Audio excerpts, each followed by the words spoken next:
Monkeypox. Assalaamu calaykum. Warbaahinta dunida ayaa hadal haysa cudur halis ah oo lagu magacaabo monkeypox. Cudurkani ma ahan mid ku cusub dunida, hase ahaatee bilihii u dambeeyay ayaa khatarta cudurkani bannaanka u soo baxday kadib markii wadamo fara badan oo ku yaala dunida dacaladeeda uu cudurkani saameyntiisa la soo shacbaxay. Dalka Mareykanka waa dalka haatan ugu walaaca badan cudurkan kadib markii shakhsi u dhashay dalkaasi uu ka yimid dalka Nigeria uu gudaha u soo galay waddanka Mareykanka isagoo qaba cudurkan kadibna lagu qabtay gobolka Texas. shakhsigan ayaana haatan ku jira isbitaal ku yaala gobolka Texas kaasoo haatan lagula tacaalayo xaaladiisa caafimaad. Howlwadeennada caafimaadka ee dalka Mareykanka ayaa ku raad jooga dadkii la saarnaa diyaaradda shakhsigan kuwaasoo laga cabsi qaba inay cudurkan qaadeen kuna faafiyaan gudaha dalka Mareykanka. Haddaba barnaamijka waxaan uga hadli doonaa maanta sida uu cudurkani saameyntiisa ugu faafiyo dalka Mareykanka iyo cabsida laga qabo inuu cudurkani saameyn ku yeesho dunida oo idil. Hase yeeshee inta aanan u gudbin barnaamijka hadday tahay booqashadaadii kuugu horeysay ee channelka Bajero Official, channelka subscribe noo saar, gambaleelkana noo taabo. Mahadsanid.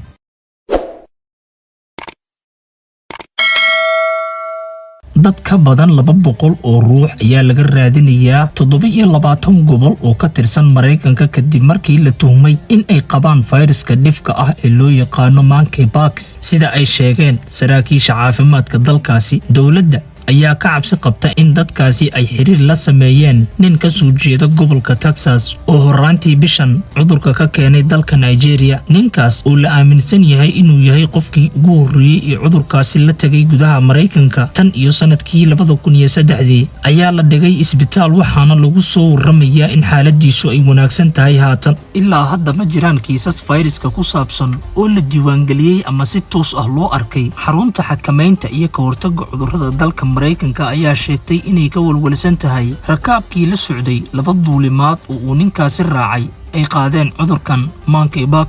waxay mas'uuliyiinta intaas ku dareen in bukaanka uu safar u tagay Atlanta iyo Georgia kadib markii uu ka soo duulay magaalada Lagos ee dalka Nigeria taariikhdu markay ahayd 9kii bishan July. kadib ayuu raacay duulimaad kale oo ku wajahnaa magaalada Dallas halkaas uu cudurka calaamadihiisa ku dareemay. shaqaalaha xarunta xakameynta cudurrada ayaa hadda kala shaqeynaysa shirkadaha diyaaradaha sidii loogu hortagi lahaa halista suurtagalka ah ee ka dhalan karta dadkii xiriirka la sameeyay ninkan bukaanka ahaa. waxaa la rumaysan yahay in fursadda cudurkaasi ugu dhici karay rakaabkaas kale ay aad u yar tahay maadaama dhammaan dadka diyaaradda saarnaa waajib looga dhigay inay xirnaadaan maaskaro taasoo waafaqsan xakameynta cudurka COVID-19. afhayeen u hadlay xarunta xakameynta cudurrada ee Mareykanka ayaa sheegay in hadda ay la shaqeynayaan laamaha caafimaadka heer gobol iyo kuwa maxalliga ah si loola socdo dadka laga yaabo inuu ku dhacay fayraskan monkeypox. halista ku imaan karta shacabka guud waxaa la aaminsan yahay inay hooseyso ayuu yiri afhayeenka isagoo sheegay inuusan aaminsanayn in dadka tiradoodu tahay 200 oo ay dabagalka ku hayaan ay sababi karaan khatar weyn. haddaba muxuu yahay cudurkan loo yaqaano monkeypox? monkeypox waa cudur ka mid ah xanuunada faafa laakiin ma ahan mid halistiisu ay aad u xoog badan tahay. wuxuuna xanuunkani ku faafay qaybo ka mid ah wadamada bartamaha iyo galbeedka Afrika gaar ahaan kuwa ku dhow keymaha roobka badan. calaamadaha monkeypox marka ugu horeyso qofku wuxuu isku arkaa qandho, madax xanuun, dibiryo, dhabar xanuun, muruq xanuun iyo daal jirka oo dhan ah. isla marka ay qandhadu ka baxdo qofka waxaa jira ka soo bax finan yar ah kuwaasoo inta badan ka soo bilowda wajiga kadibna ku sii fida qaybaha kale ee jirka. badanaa waxay nabarada ka soo baxaan calaacalaha gacmaha iyo lugaha. finanka oo afka ku wata biyo ayaa sababa cuncun aad u daran kadib markii ay dilaacaanna waxay calaamado ku sameeyaan jirka. inta badan kiisaska ayaa noqdo kuwa sahlan mararka qaarna la mid ah cudur loo yaqaano busbuska. qofkuna si iskiisa ayuu isaga fiicnaadaa muddo isbuucyo gudahood ah. hase yeeshee monkeypox ayaa mararka qaar halis noqda waxaana u dhiman kara 1 qof oo ka mid ah 100 qofood oo uu ku dhacay sida ay sheegtay xarunta xakameynta cudurrada dalka Mareykanka. inkastoo